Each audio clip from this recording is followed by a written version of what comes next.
The fourth rule is to make a Spanish sentence negative, you just add no before the verb. It is possible in Spanish to use double negatives, whereas in English it is not allowed. The fifth rule is there are 3 ways to make questions in Spanish. The first one is to create a question, you switch the verb and the subject. The second way is to add a question mark to a statement in writing and rising your intonation when speaking it. The third way is to add question tags. So you would say a normal sentence and then add a question word after the sentence. In Spanish, they use the upside down question mark at the beginning of the question.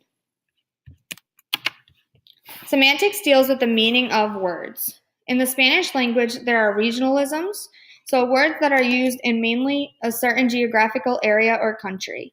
There are also many false friends between Spanish and English. These are words that are similar in form in both languages, but they represent different meanings. Pragmatics is how meaning is conveyed through communication.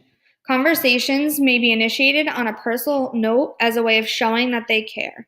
Spanish-speaking people use many gestures to help them when they're communicating, and they interact verbally more with peers than they do adults, and it is not common for them to interrupt adults when they are talking. In the Hispanic culture, it's common for men and women to shake hands when they first meet. As they build on their relationship, it becomes very custom for individuals to hug or kiss when greeting one another. Hispanic children are raised to understand that looking an adult in the eye can be viewed as challenging their authority. To show respect, children should avoid eye contact with adults. Men and women have different greetings when they are greeting individuals of the same gender compared to greeting individuals of the opposite. Women will oftentimes kiss other women on the cheek, whereas men will hug each other once the relationship has been built. Children also know that they do not have a place in an adult conversation. This is a sign of disrespect. When holding a discussion, it is a sign of respect to not interrupt the speaker. In the Hispanic culture, it's very common for children to learn how to communicate through hand gestures and motions while they're still learning the words to correlate with these emotions, items, or ideas. A lot of communicating in the Spanish culture is nonverbal. This is instilled from an early age. Children are raised to know that interrupting is a sign of disrespect. It is also not appropriate for children to be involved in an adult conversation. Traditionally, women are known to be the homemakers in a Hispanic family. This is slowly changing in the areas closer to cities, though. Families that are located out in the farm or in more rural locations tend to still have women run the household work. It is very important that children know their role in the family. They are there to support their elders and must show respect at all times. Family bond is extremely important. So much so that if a child needs to drop out of school to help support the family, they will do so. It is also not uncommon for extended families to share a household and for extended families to financially support one another. Students whose native language is not English don't automatically realize how much English depends on word order from meaning. English is also a subject-verb-object language.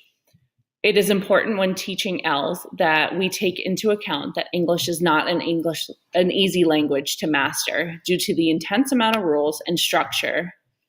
On top of this, students' cultures could affect their affective filter as well. Hispanic students know that their family has high expectations for their child's education. One cultural impact that could affect the classroom is the fact that Spanish families raise their children to respect adults. Sometimes this respect means not looking an adult directly in the eye. This can be controversial in the classroom in the United States because avoiding eye contact here can be seen as a sign of disrespect. Another cultural impact that could affect a student within the classroom is the fact that Hispanic families tend to be more comfortable with close contact with other individuals. In the English culture, this is not always the case, especially in a school setting. It is normally frowned upon. When working with ELs in the classroom, it is important to remember that they are being thrown into a class where language is being used that is foreign to them. They are not only learning the language, but at the same time, they're also learning the content that's being taught. In order to best support Ls, no matter what, their L1 it is important to provide visual representation. Allow for students to work in groups or at least have a turn and talk to help them boost participation. You should provide materials in the student's home language whenever possible, preview materials for any cultural bias in the lesson, and pre-teach whenever possible. It is also important to realize if you need to meet with a Hispanic family about academic testing due to concerns such as special needs, IEPs, or 504s, that families may not be thrilled to be at this meeting. It is not part of their culture to accept these learning disabilities at first. Once students have finished their middle school years, they are given 3 choices of what steps they would like to take next. The first is they can choose to enter the workforce. The second is they can go into further education via high school. Or the third is they can embark on vocational training. When interacting with families, it is best to not assume familial roles. Oftentimes, children live with grandparents and call them mom or dad. Try and keep the meeting as label-free as possible. Families will do whatever it takes to support their children, so it's important to include them on all things going on. Do not wait for things to boil over to call home.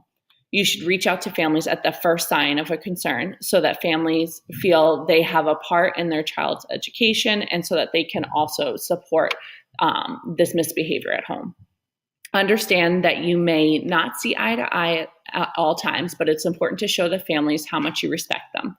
It is also important to be aware that some families may shy away from anything school-related due to the language barrier. It is important to involve families in the classroom activities by providing a translator that speaks their home language. This will ease a lot of stress and tension that parents or guardians may feel when they are walking into a school setting.